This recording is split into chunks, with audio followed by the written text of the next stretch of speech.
ಚನ್ನರಾಯಪಟ್ಟಣದ ಸೊಬಗಿ, ಕನ್ನಡ ಚಿತ್ರರಂಗದಲ್ಲಿ ಮಿಂಚಿದ ಬೆಡಗಿ, ರಾಘಣ್ಣನ ಜೊತೆ ನಾಯಕಿಯಾಗಿ ನಟಿಸಿದ ಈ ಪಕ್ಕದ ಮನೆ ಹುಡುಗಿ. ಇವರ ಮೂಲ ಹೆಸರು ರಂಜಿತಾ. ಹಾಸನ ಜಿಲ್ಲೆಯ ಚನ್ನರಾಯಪಟ್ಟಣದವರು. ತಮ್ಮ ಪ್ರಾಥಮಿಕ ಶಿಕ್ಷಣವೆಲ್ಲ ಚನ್ನರಾಯಪಟ್ಟಣದ ಸರ್ಕಾರಿ ಶಾಲೆಯಲ್ಲೇ ಮುಗಿಸಿದರು. ಶ್ರೀ ದೇವರಾಜು ಹಾಗೂ ಶ್ರೀಮತಿ ಜಯಲಕ್ಷ್ಮಿ ದಂಪತಿಗಳ 3 ಮಕ್ಕಳಲ್ಲಿ ಇವರೇ ಕೊನೆಯವರು. ಬಾಲ್ಯದಿಂದಲೂ ಹಾಡು, ನೃತ್ಯ ಈ ಚಟುವಟಿಕೆಗಳಲ್ಲಿ ಭಾಗವಹಿಸುತ್ತಿದ್ದ ರಂಜಿತಾ ಬೆಳೆದು ದೊಡ್ಡವರಾದ ಮೇಲೆ ಮಾಡೆಲಿಂಗ್ ಕ್ಷೇತ್ರಕ್ಕೂ ಕೂಡ ಕಾಲಿಟ್ಟರು. ನಂತರ ಶ್ರೀ ಎನ್.ಟಿ. ಜಯರಾಮ್ ರೆಡ್ಡಿ ಅವರ ನಿರ್ದೇಶನದ ಅಜ್ಜು ಎಂಬ ಚಿತ್ರದ ಮೂಲಕ ಕನ್ನಡ ಚಿತ್ರರಂಗಕ್ಕೆ ಪ್ರವೇಶಿಸಿ, ತದನಂತರ ಪಕ್ಕದ ಮನೆ ಹುಡುಗಿ ಎಂಬ ಚಿತ್ರದಲ್ಲಿ ಶ್ರೀ ರಾಘವೇಂದ್ರ ರಾಜ್ಕುಮಾರ್ ಅವರೊಂದಿಗೆ ನಟಿಸಿ ಸಾಕಷ್ಟು ಪರಿಚಿತರಾದರು. ಕನ್ನಡ, ತೆಲುಗು ಭಾಷೆಗಳಲ್ಲಿ ನಟಿಸಿರುವ ಈ ಕಲಾವಿದೆ ಪ್ರಸ್ತುತ ಕನ್ನಡ ಚಲನಚಿತ್ರ ವಾಣಿಜ್ಯ ಮಂಡಳಿಯ ವೈಸ್ ಪ್ರೆಸಿಡೆಂಟ್ ಕೂಡ ಹೌದು.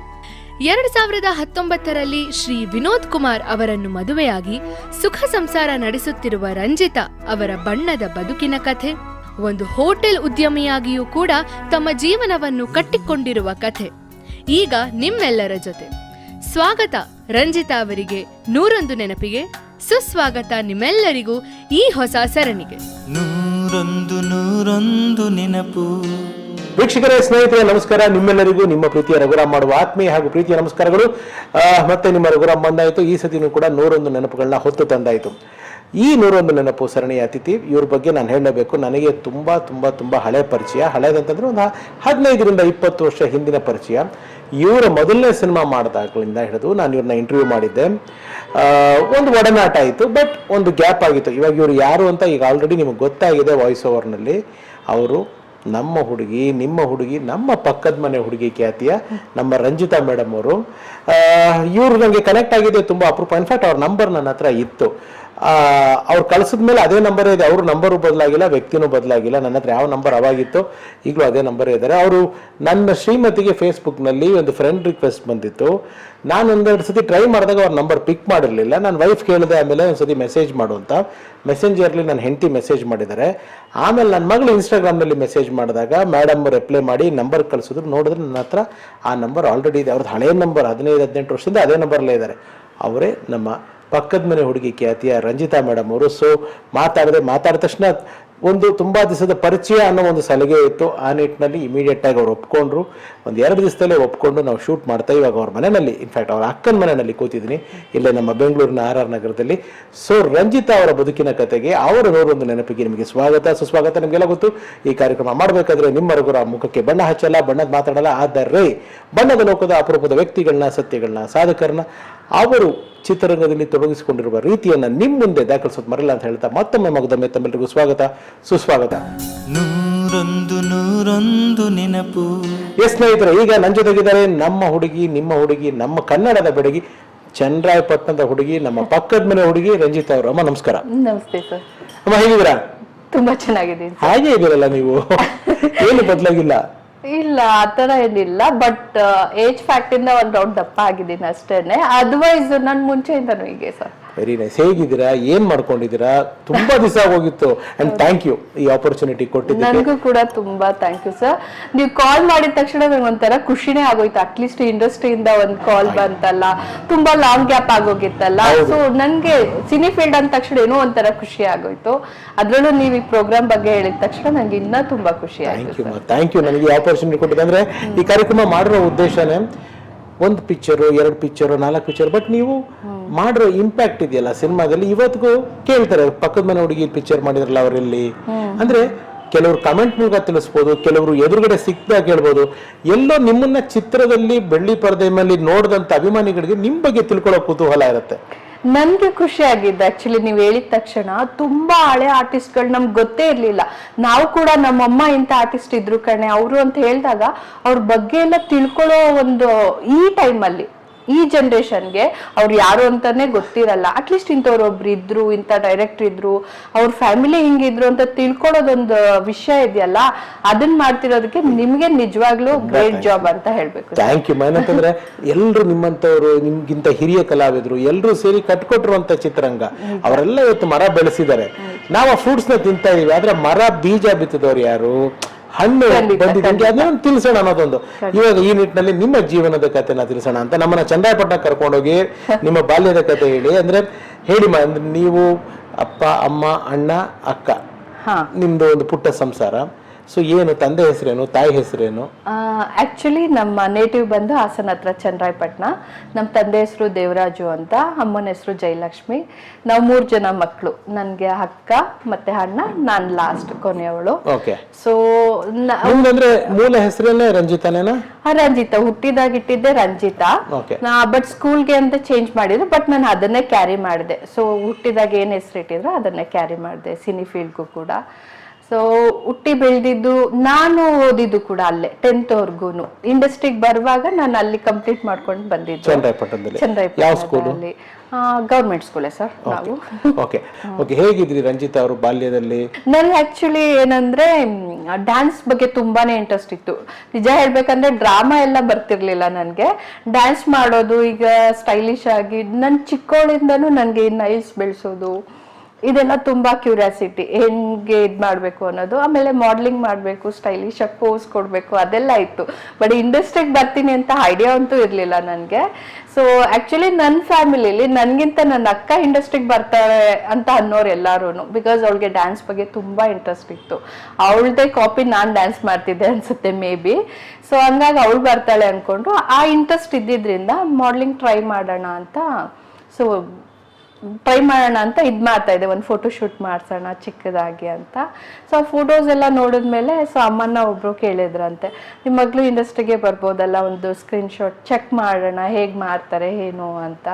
ಸೊ ಅದೊಂದು ಮಾಡ್ಸದ್ಮೇಲೆ ಓಕೆ ಸೂಟ್ ಆಗ್ತಾರೆ ಇವರು ಅಂತ. ನಂದು ಫಸ್ಟ್ ಫಿಲ್ಮ್ ಬಂದು ಅಜ್ಜು, ಪಕ್ಕದ ಮನೆ ಹುಡುಗಿ ಅಲ್ಲ, ಜಯರಾಮ್ ರೆಡ್ಡಿ ಸರ್ ಅವ್ರದ್ದು ಫಸ್ಟ್ ಫಿಲ್ಮ್ ಬಂದು. ಫಿಲ್ಮ್ಸ್ ವಿಷಯಕ್ಕೆ ಬರ್ತೀನಿ ಇನ್ನು, ಅದಕ್ಕೆ ಮುಂಚೆ ಇನ್ನು ತುಂಬಾ ಚೈಲ್ಡ್ಹುಡ್ ಸ್ವಲ್ಪ ಮಾತಾಡೋದಿದೆ. ಸ್ಕೂಲ್ ನಲ್ಲಿ ನೀವು ಯಾವ ರೀತಿ ನಿಮ್ಮ ಎಜುಕೇಶನ್ ಅಲ್ಲಿ ಯಾವ ತರ ಇದ್ರಿ? ಒಳ್ಳೆ ಬ್ರೈಟ್ ಸ್ಟೂಡೆಂಟ್ ಆಗಿದ್ರೆ ಪರ್ಸೆಂಟೇಜ್ ಎಲ್ಲ ಹೇಗೆ ಬರ್ತಾ ಇತ್ತು ನಿಮ್ಗೆ? ಓಕೆ, ಮೀಡಿಯಂ, ಆವರೇಜ್ ಸ್ಟೂಡೆಂಟ್ ನಾನು. ಬಟ್ ಡ್ಯಾನ್ಸ್ ಅಲ್ಲಿ, ಬಟ್ ಕಲ್ಚರಲ್ ಆಕ್ಟಿವಿಟೀಸ್ ಅಲ್ಲಿ ಮತ್ತೆ ಸ್ಪೋರ್ಟ್ಸ್ ಅಲ್ಲಿ ಖೋಖೋ ಆಡೋದಂದ್ರೆ ನಂಗೆ ತುಂಬಾ ಇಷ್ಟ ಇತ್ತು. ಸ್ಪೋರ್ಟ್ಸ್ ಅಲ್ಲಿ ಅದ್ರಲ್ಲೆಲ್ಲ ತುಂಬಾ ಕ್ಯೂರಿಯಾಸಿಟಿ ಇತ್ತು ನನಗೆ. ಕಲ್ಚರಲ್ ಆಕ್ಟಿವಿಟೀಸ್ ಅಲ್ಲೆಲ್ಲ ಫ್ರೆಂಡ್ ಸರ್ಕಲ್ ಅಲ್ಲೆಲ್ಲ ಸೇರ್ಕೊಂಡು ಏನೇನೋ ಮಾಡೋದು ಅದು ಜಾಸ್ತಿ ಇತ್ತು. ಬಟ್ ಪರ್ಟಿಕ್ಯುಲರ್ ಆಗಿ ಡ್ರಾಮಾ ಅದೆಲ್ಲ ನನ್ಗೆ ಅಷ್ಟೊಂದೇನು ಇಂಟ್ರೆಸ್ಟ್ ಇರ್ಲಿಲ್ಲ ಆಕ್ಚುಲಿ. ಅಂತ ನಾಟಿ ಗರ್ಲ್ ಏನಲ್ಲ ನಾನು. May be. ಯಾರು ನಿಮ್ಮ ಫೇವರೇಟ್ ಡ್ಯಾನ್ಸರ್ ಇದ್ರು ಅವಾಗ? ನಿಮ್ಮ ಮಾಲಾಶ್ರೀ ಅವರು. ಮಾಲಾಶ್ರೀ ಅವ್ರು ಅಂದ್ರೆ ಬಿಕಾಸ್ ಅಕ್ಕ ಅವರು ನಮ್ಮ ಊರಿಗೆ ಒಂದ್ಸಲ ಬಂದಿದ್ರಂತೆ, ಅವ್ರು ಡ್ಯಾನ್ಸ್ ಮಾಡಿದ್ರಂತೆ. ಅಕ್ಕ ಅವ್ರ ಮುಂದೆ ಡ್ಯಾನ್ಸ್ ಮಾಡಿದ್ರಂತೆ ಚಂದ್ರಾಯಪಟ್ಟಣದಲ್ಲಿ, ಹೊಳಗೆ ಸೇರಿದರೆ ಗುಂಡು ಆ ಸಾಂಗಿಗೆ. ಬಟ್ ಫೇವರೇಟ್ ಮಾಲಾಶ್ರೀ ಮ್ಯಾಮ್ ಅವರೇ. ಡ್ಯಾನ್ಸ್ಗೆ ಇನ್ಸ್ಪಿರೇಷನ್. ಓಕೆ. ಮನೆಯಲ್ಲಿ ನೀವು ಅಪ್ಪ ಅಮ್ಮ ಅಣ್ಣ ಅಕ್ಕ ಎಲ್ಲಾನು ಸಿನಿಮಾಗಳಿಗೆಲ್ಲ ಹೋಗೋದು ಎಲ್ಲ ಮಾಡ್ತಿದ್ರ? ಊರಿನಲ್ಲಿ ಹೋಗ್ತಿದ್ವಿ, ಸಿನಿಮಾಗಳಿಗೆಲ್ಲ ಹೋಗ್ತಿದ್ವಿ. ಅಂದ್ರೆ ನಮ್ಮ ಅಣ್ಣಂಗೆ ಅಷ್ಟು ಇಂಟ್ರೆಸ್ಟ್ ಇಲ್ಲ ಸಿನಿ ಫೀಲ್ಡ್ ಬಗ್ಗೆ. ಅಕ್ಕ ನನ್ಗೆ ಜಾಸ್ತಿ ಇರ್ತಿತ್ತು ಸಿನಿಮಾ ಮೂವೀಸ್ ನೋಡೋದು ಎಲ್ಲ. ಆಲ್ ಲ್ಯಾಂಗ್ವೇಜ್ ನೋಡ್ತಾ ಇದ್ವಿ ಹೇಳ್ಬೇಕಂದ್ರೆ, ಒಂದೇ ಪರ್ಟಿಕ್ಯುಲರ್ ಆಗಿ ಕನ್ನಡ ಅಂತಲ್ಲ, ಎಲ್ಲಾ ಲ್ಯಾಂಗ್ವೇಜ್ ಮೂವೀಸ್ ನೋಡ್ತಾ ಇದ್ವಿ ನಾವು. So okay. ನೀವು ಅಪ್ಪನ ಮಗಳಾಗಿದ್ರು ಅಮ್ಮನ ಮಗಳಾಗಿದ್ರು? ನಾನು ಇಬ್ರು ಮಗಳು. ನನ್ಗೆ ಅಪ್ಪ ಬಿಕಾಸ್ ನಾವು ಚಿಕ್ಕದ್ರಲ್ಲೇ ಅಪ್ಪನ ಕಳ್ಕೊಂಡ್ವಿ. ಬಟ್ ನನ್ಗೆ ಈಗ್ಲೂ ನನ್ಗೆ ಅಪ್ಪನ ಮಗಳು ಅಂತ ಹೇಳ್ಕೊಳಕ್ಕೆ ತುಂಬಾ ಇಷ್ಟ. ಓಕೆ. ಅಪ್ಪ ಏನ್ ಕೆಲಸ ಮಾಡ್ಕೊಂಡಿದ್ರು? ಅವ್ರದ್ದು ಆಕ್ಚುಲಿ ಕ್ಲಬ್ ಇತ್ತು, ಸಿವಿಲ್ ಕಾಂಟ್ರಾಕ್ಟ್ ಮಾಡ್ಸೋರು, ಎಲ್ಲ ಮಾಡ್ಸೋರು. ಬಟ್ ನಾವಿನ್ನ ಚಿಕ್ಕವರಿದ್ವಿ, ಅವ್ರಿಗೆ ಪ್ಯಾರಾಲಿಸಿಸ್ ಅಟ್ಯಾಕ್ ಆಗ್ಬಿಟ್ಟು so is no more, because 3 time attack ಆಯ್ತು ಅವ್ರಿಗೆ. ಹಂಗಾಗಿ ಅವ್ರನ್ನ ಬೇಗ ಕಳ್ಕೊಂಡು. ನೀವು 9 ಇಯರ್ಸ್ ಅಂತ ಹೇಳಿದ್ರಿ ತಂದೆ ದೂರ ಆದಾಗ. ಅಮ್ಮ ನಿಮ್ಮ ಜೀವನದ ಒಂದು ದೊಡ್ಡ ಸ್ಟ್ರೆಂತ್. ಯಾಕೆಂದ್ರೆ ಸಿನಿಮಾಗೆ ಬಂದಾಗ ನಾನು ನೋಡಿದ್ದೀನಿ ಅಮ್ಮನ್ನ. ಬಟ್ 9-10 ವರ್ಷ ಒಬ್ಬ ಮಗಳು. ನಿಮಗೆ ನಿಮ್ಮ ಅಕ್ಕಗೆ ಎಷ್ಟು ವರ್ಷ ಡಿಫ್ರೆನ್ಸ್? ನನ್ಗೆ 4 to 5 years. ಓಕೆ. ಇನ್ನೊಬ್ರು ಅವರು ಚಿಕ್ಕವರೇನ? ಅವ್ರು 13-14 ವರ್ಷದ ಹೆಣ್ಮಗಳು. ನಿಮ್ಮ ಅಣ್ಣ. ಈ 3 ಜನ ಮಕ್ಕಳನ್ನ ಇಟ್ಕೊಂಡು ಒಂದು ಸಿಂಗಲ್ ಪೇರೆಂಟ್ ಆಗಿ ನಿಮ್ಮ ತಾಯಿ ಬದುಕು ಕಟ್ಕೊಂಡಿದ್ದ ರೀತಿ, ನಿಮ್ಗಳನ್ನ ಬೆಳೆಸಿದ ರೀತಿ ಎಷ್ಟು ಚಾಲೆಂಜಿಂಗ್ ಆಗಿತ್ತು? ತುಂಬಾನೇ ಸರ್. ಬಿಕಾಸ್ ನಾನು ಸಿನಿ ಇಂಡಸ್ಟ್ರಿಗೆ ಬಂದೆ ಅಂದ್ರೆ ನಮ್ಮಮ್ಮನ ಆಸೆ ಸರ್, ನಮ್ಮಮ್ಮನ ಆಸೆ. ಈಗ್ಲೂ ನನ್ನ ಮನೇಲಿ ಕೂತಿದ್ರೆ ಹೇಳ್ಬಾರ್ದು, ಅವ್ರಿಗೆ ಇಷ್ಟ. ನೀನ್ ಒಳ್ಳೆ ಚಾನ್ಸ್ ಸಿಕ್ಕಿತ್ತು, ನೀನೊಂದು ಫೀಲ್ಡಿಗೆ ಬಂದಿದ್ದೆ, ಅದನ್ನ ಬೆಳೆಸ್ಕೋಬೇಕಿತ್ತು, ಅದನ್ನ ಉಳಿಸ್ಕೋಬೇಕಿತ್ತು ಅಂತ ನಮ್ಮಮ್ಮ ಈಗ್ಲೂ ಹೇಳ್ತಾರೆ ನನ್ಗೆ. ಅವ್ರ ಆಸೆಗೆ ನಾನು ಸಿನಿ ಫೀಲ್ಡಿಗೆ ಬಂದಿದ್ದೆ ಸರ್. ಅವ್ರಿಗೆ ತುಂಬಾನೇ ಇಷ್ಟ, ಏನಾದ್ರೂ ಒಂದ್ ಮಾಡ್ಬೇಕು, ನನ್ನ ಮಕ್ಕಳು ಬೆಳಿಬೇಕು ಅಂತ ಅವ್ರು ತುಂಬಾ ಚಾಲೆಂಜಿಂಗ್ ಆಗಿ ಬೆಳೆಸಿದ್ರು ಕೂಡ ನಮ್ನ. ಅಂದ್ರೆ ಹೆಂಗಂದ್ರೆ ಮನೆ ಆಧಾರ ಸ್ತಂಭನೇ ಒಬ್ಬ ಗಂಡು. ನಿಮ್ ತಂದೆ ಅಫ್ಕೋರ್ಸ್ ನಿಮ್ ಅಣ್ಣ ಇದ್ರು, ಅವರು ಚಿಕ್ಕವರಿದ್ದ, ಅವರು ಸಣ್ಣವರು. ಅಂದ್ರೆ ಮೇಯ್ನ್ ಒಬ್ಬ ಪಿಲ್ಲರೇ ಹೋಗ್ಬಿಟ್ಟಾಗ ಒಂದು ಹೆಣ್ಮಗಳಾಗಿ ನಿಮ್ ತಾಯಿ ಅದು ಹೇಳ್ತಾರಲ್ಲ, ಹೆಣ್ಮಕ್ಳನ್ನ ಬಿಟ್ಕೊಳ್ಳೋದು ಕೆಂಡ ಇಟ್ಕೊಂಡಂಗಂತೆ ಮಡ್ಲಲ್ಲಿ. ಅಂದ್ರೆ ಬೆಳೀತಾ ಇರ್ತಾರೆ ಹೆಣ್ಮಕ್ಳು, ನೋಡೋರ್ ದೃಷ್ಟಿ ಇರ್ಬೋದು ಅಥವಾ ಫೈನಾನ್ಷಿಯಲ್ ಪೊಸಿಷನ್ ನನಗೆ ಗೊತ್ತಿಲ್ಲ ನಿಮ್ಗೆ ಯಾವ ರೀತಿ ಇತ್ತು ಏನು ಅಂತ ನನಗೆ ಗೊತ್ತಿಲ್ಲ. ಬಟ್ ಏನೇ ಆದ್ರೂ ಒಂದು ಹೆಣ್ಣು ಮಗಳು ನಿಮ್ಮನ್ನ ಕರ್ಕೊಂಡು ಒಂದೊಂದು ಆರ್ಟಿಸ್ಟ್ ಮಾಡಿದ್ರು, ನಿಮ್ಮ ಅಕ್ಕ ಅವ್ರಿಗೆ ಮದುವೆ ಮಾಡಿದ್ರು, ಇದೆಲ್ಲ ಒಂದು ಇನ್ಸ್ಪಿರೇಷನ್. ನಮ್ಮ ಒಂದು ಕತೆ, ನಿಮ್ ಕತೆ ಕೇಳ್ತಿರೋರ್ಗೆ, ಕತೆ ನೋಡ್ತಿರೋರ್ಗೆ, ಹೌದಲ್ವಾ ರಂಜಿತಾ ಅವರಮ್ಮ ಹಿಂಗ್ ಮಾಡಿದ್ರಂತಲ್ಲ ಅನ್ಸುತ್ತೆ. ಅಂದ್ರೆ ಆವತ್ತಿನ ಆ ದಿನಗಳನ್ನ ಇವತ್ತು ನಾನು ಕೇಳಿದಾಗ ನಿಮ್ಗೆ ಅಥವಾ ಕೇಳಕ್ ನನಗೆ ಸುಲಭ ಅನ್ನಿಸ್ಬೋದು, ಆದ್ರೆ ಅನುಭವಿಸಿದವ್ರಿಗೆ ಗೊತ್ತಿರುತ್ತೆ ಅವತ್ತಿನ ದಿವಸದ ಏನ್ ಕಷ್ಟಗಳು ಅಂತ. ಬಿಕಾಸ್ ನಮ್ಮ ಅಮ್ಮಂಗೆ ಹೆಂಗಿತ್ತು ಅಂದ್ರೆ ಅವ್ರಿಗೆ ಕ್ಯಾನ್ಸರ್ ಇತ್ತು ಅವ್ರಿಗೆ. ಸೊ ಆಗಿದ್ರು ಮೇ ಬಿ ನಾನು ಇನ್ನ ಸಿನಿ ಫೀಲ್ಡಿಗೆ ಬಂದಿರ್ಲಿಲ್ಲ. ಅಂದ್ರೆ ತಂದೆಯವರು ತೀರೋದ್ಮೇಲೆ ಅವ್ರಿಗೆ ಬ್ರೆಸ್ಟ್ ಕ್ಯಾನ್ಸರ್ ಆಗಿತ್ತು, ಮತ್ತೆ ಯೂಟ್ರಸ್ ಕ್ಯಾನ್ಸರ್ ಆಗಿತ್ತು.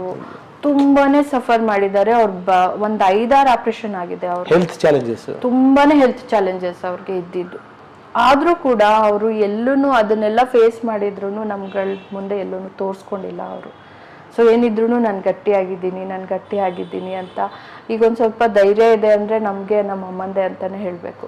ಏನು ಬಂದರೂ ನಾವು ಫೇಸ್ ಮಾಡ್ತೀವಿ ಅಂತ ಒಂದು ಹಠ ಇದೆ ಅಂದರೆ ನಮ್ಮಮ್ಮನಿಂದಾನೆ ಅಂತಲೇ ಹೇಳಬೇಕು ಸರ್. ನಿಜವಾಗ್ಲೂ ನಮಗೆ ಬೆಳೆಸೋದ್ರಲ್ಲೂ ಹಂಗೆ ಕವರ್ ಮಾಡ್ಕೊಂಡು ಅವ್ರು ನೀಟಾಗಿ ತೊಗೊಂಡು ಹೋದ್ರು. ನಮಗೆಲ್ಲೂ ಏನೂ ಒಂದು ಇದು ಅನ್ನೋ ಥರನೂ ತೋರಿಸ್ಕೊಳ್ಳಿಲ್ಲ. ಬಟ್ ಹೆಲ್ತಲ್ಲಿ ತುಂಬಾ ಸಫರ್ ಆದರೂ ಕೂಡ ಇವಾಗ ಗಟ್ಟಿಯಾಗಿ ನಿಂತಿದ್ದಾರೆ ಸರ್ ಅವರು. ಅದಕ್ಕೆ ನಾವು ದೇವ್ರಿಗೆ ಥ್ಯಾಂಕ್ಸ್ ಹೇಳಬೇಕು ನಿಜವಾಗ್ಲೂ. ಸ್ಟ್ರಾಂಗ್ ಲೇಡಿ, ವಿಲ್ ಪವರ್ ಅಷ್ಟೇ. ಟಚ್ ಹಂಗೆ ಇಟ್ಟಿರ್ಲಿ.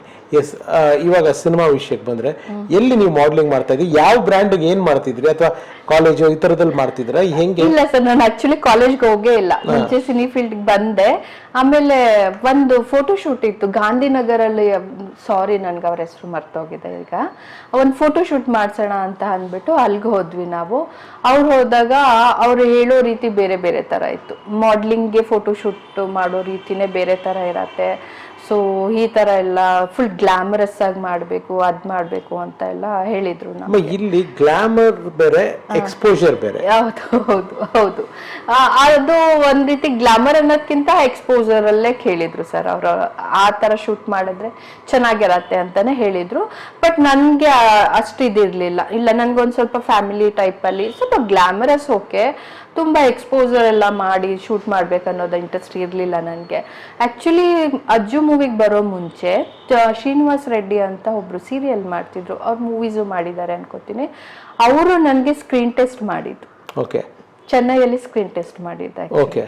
ಆ ಸ್ಕ್ರೀನ್ ಟೆಸ್ಟ್ ಮಾಡಿದ್ಮೇಲೆ ಆಕ್ಟಿಂಗು, ಡ್ಯಾನ್ಸಿಂಗು ಅದೆಲ್ಲ ಮಾಡಿದ್ಮೇಲೆ ನೀನ್ ಮಾಡ್ಲಿಂಗ್ ಹೋಗೋ ಅವಶ್ಯಕತೆನೇ ಇಲ್ಲ, ಸೊ ನೀವು ಸಿನಿ ಫೀಲ್ಡ್ಗೆ ಬರ್ಬೋದು ಅನ್ನೋ ತರ ಒಂದು ಇದನ್ನ ಮಾಡಿಕೊಟ್ರು ಅವರು ನನಗೆ.